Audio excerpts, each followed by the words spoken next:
Okay, soalan B. Untuk X greater than or equal to 15. Sama lah. Itu adalah binomial asalnya. So, awak labelkan. Okay, 15 kat sini. So, ada dah. Tengok betul-betul. Ada tak tanda equal? Okay, dah ada. So, step pertama, inclusiveness dah settle. So, awak tikutlah dia. So, dia kata X greater than. So, maksud ke kanan. Or equal to. Termasuk 15 Okay, ke kanan sana. Itu kawasan kita nak. Itu binomial biasa yang kita buat sebelum ni Tapi sekarang ini kita nak approximate menggunakan normal distribution. So, seolah-olah awak lukis satu bola ke satu apple kat sini lah. Atas dia tu. Maksudnya, bila kita buat continuity correction, dia mesti bermula 0.5 kurang daripada 15. So, dia akan bermula dengan 14.5. Itu maksudnya continuity correction tu. So, dekat sini dia 15.5. Tapi tak apalah. Sebab kita nak, yang penting kita nak 15 ke atas.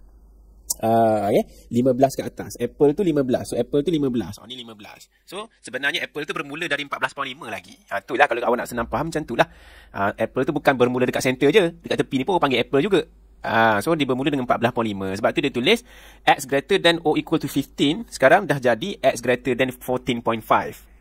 Ini adalah continuity correction kita. Okay. So, yang penting, lukis dulu. Okay, number line.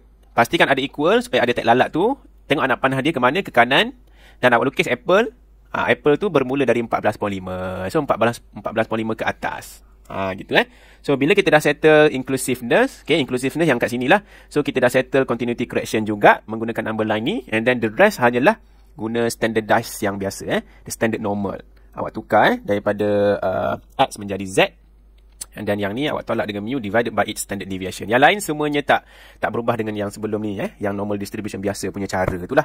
So, saya tunjuk jawapan dia secara kasar je. Okay, macam ni. So, awak tengoklah betul-betul. Okay, tengok graf dia. So, akhirnya dapat macam ni lah. Sekali lagi saya nak ulang, jangan salin jawapan saya. Awak buat sendiri. Lepas tu, tengok balik video ni. Awak semak jawapan awak berdasarkan video ni lah. Gitu. Okay. Saya nak tekankan yang continuity correction tu sahaja. Yang first dengan second step lah. Okay. Baik, soalan yang berikutnya yang C. Okay. Okay, soalan C. X greater than 16. So, tanpa membuang masa. Dia binomial biasa kita lukis. So, 16. Tetapi greater than 16. Maksudnya nombor pertama yang kita mula ni 16 kita tak nak sebab dia tak ada equal. So nombor pertama yang greater than 16 adalah 17 lah. Okay, so 17 dan ke atas. Itu maksud dia. So, maksudnya dekat sini daripada soalan asal dia tak ada inclusiveness, dia tak include 16. Awak kena ubah dia dulu. Masih lagi binomial. Okay, belum buat continuity correction lagi ni. X greater than or equal to 17 dulu. Okay, by using number line. Okay, awak akan tukar kepada tanda equal dan ada 17. Lepas ni barulah awak buat lukis apple ke apa, objek 3D kat situ.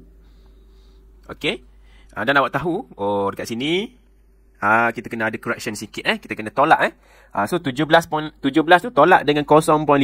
Awak akan dapat 16.5. Tapi kalau siapa cepat pick up dia tahu dah sini 16, sini 17. So apple awak tu kat tengah-tengah ni antara 16 hingga 17 mesti dah 16.5. So kita cepat boleh terus tulis. So greater than 16.5. Ingat dalam lecture note saya tak ingat nak sentuh tadi.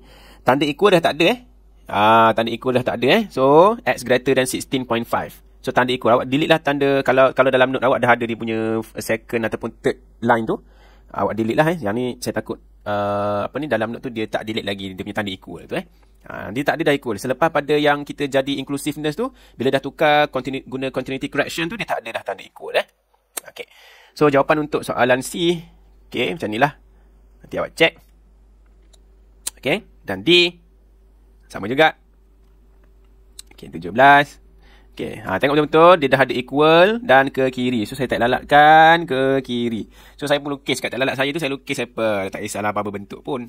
Lukis. So maksudnya awak nampak tak lebihan dia tu, lebihan kat sini. So automatic dekat sini adalah apa? 17, lepas 17 kena tambah lah, takkan nak tolak pula Lepas nombor 17 mesti lebih besar. So 17 tambah dengan 0.5 dapat 17.5. So maksudnya selepas continuity correction kita akan dapat Px less than 17.5. So no longer X less than or equal to 17, tetapi X less than 17.5. Okay. So sebab tu dia tulis macam ni lah kat sini. Okay. Dan selebihnya seperti biasa. Okay, ini sketch dia lah. Sketch dia awak flipkan, nanti dapat jawapan dia, awak check nanti. Okay, dan yang E, lukis. Okay, 16. Okay, 16. Tapi kita tak ada tanda equal, maksudnya kena adakan dulu. So nombor yang paling last yang paling besar adalah bukan 16 tetapi nombor paling besar adalah 15. Okay. So ke kiri lah sebab anak panahnya ke kiri. Okay. So dekat sini kita pun lukis objek. Satu objek kat sini. Apple ke mango ke. Mango tu tak nampak bulat sangat. Limau ke. So kat sini, rupanya dia punya apple ataupun orange tu bermula dari 15.5. Dia punya berakhir dengan 15.5. Tambah 0.5. So 16 tadi tu. Okay, yang tu belum lagi inclusiveness. Kita kena buat dulu x less than or equal to 15 dulu.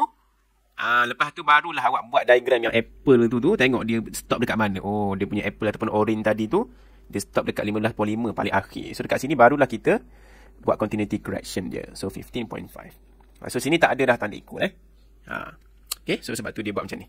Tengok dia buat. Mula-mula dia buat daripada ni, daripada soalan dia kepada ni. Lepas tu baru continuity correction. Gitu. Okay. So ni jawapan dia. Saya tunjuk dari sini je. Okay, ni sketch dia. So jawapan akhir dia. Okay. Untuk F samalah. So kita lukis betul-betul. So label dulu 11. Okay, 16. Kita tengok ada ke tak ada lagi dia punya tanda equal. Okay, dah ada dah. Alhamdulillah. So dia nak antara. Sorry dia nak dari 11 hingga 16. Termasuk 11 hingga 16 lah. Okay. So lepas tu maksudnya kita nak buat CC lah sekarang ni. Kita nak buat continuity correction. Lukislah apple ke apa dekat sebelah tu dengan dekat sini. So maksudnya kawasan kita tu sebenarnya bukan 11 hingga 16 je. Kawasan kita adalah ada lebih sikit. Lebih sikit. Lebih. So tolak 0.5 jadi 10.5 lah kat sini. Ni pun ada lebih sikit kat sini. Bila saya sebut lebih sebelah kiri ni maksudnya kawasan tu dia extend sikit lah. Bukan tambah tu maksudnya tolak lah. Sebelah tolak 0.5. Dia extend sikit. Ke bawah lah lagi. So 11.5. So bila lebih ke atas, ni maksudnya yang lebih besar daripada 16 iaitu 16.5. Sebab tu dia tulis kat sini. After continuity correction, kita akan dapat X between 10.5 and 16.5. Okay. So yang lebihnya seperti biasa. So saya tunjuk jawapan dia. Okay. And then yang seterusnya sama. So kita buat number line. So 12, 18. So X antara 12 dan 18. Kita tak boleh buat macam ni. Tak boleh sebab dia tak include 12 dan 18. So yang pertama dia include adalah nombor 13. Okay. Sebab X antara 12 dan 18. Tak kalau test tu 11 memang out daripada ni dah. Sampai awal lagi. Awal dah out dah. So mesti nombor kecil, paling kecil 13. Dan paling besar bukan 18 tetapi 17. Kecil daripada 18, 17 lah. Okay. Bila kita dah ada tak lalat kat situ, kita pun ingat balik continuity correction kita. Lukislah apa atau apa-apa objek 3D. Objek 3D pula, objek yang ada nampak macam bulat sikit lah. Okay. Gitu. So dekat sini, dia adalah 12.5. So dekat sini, dia adalah 17.5. Okay. So by continuity correction, now we have X falls between 12.5 and 17.5. Okay. So yang the rest adalah biasa, seperti biasa. Ini jawapan dia dan sketch dia macam ni. Okay, dan jawapan akhir dekat sini lah. Okay. Dan akhirnya untuk soalan yang ni, so kita buat number line. Okay, 12, 18. So 18 di include, kita dah ada tanda equal, so dah okay. Kita lalatkan. Tapi 12 tak ada, nombor paling kecil adalah 13. 13. 12 tak boleh masuk. Kalau 11 memang out lah daripada kawasan dia nak. Okay. So kat sini baru kita tengok, kita punya apple ataupun apa-apa tu. So kalau kita perasan, dia 12.5. Sebenarnya tak wajib lukis pun apple ke apa, tak wajib. Cuma kita nak nampak siapa yang nak lukis pun tak ada masalah. Tak tolak markah kalau tak lukis. So sebenarnya apple kita tu bermula dari 12.5 hinggalah 18.5. Okay. So kita tengok jawapan dia, sketch dia dan jawapan akhir. Okay. Habis untuk example yang pertama. Look me in the eye.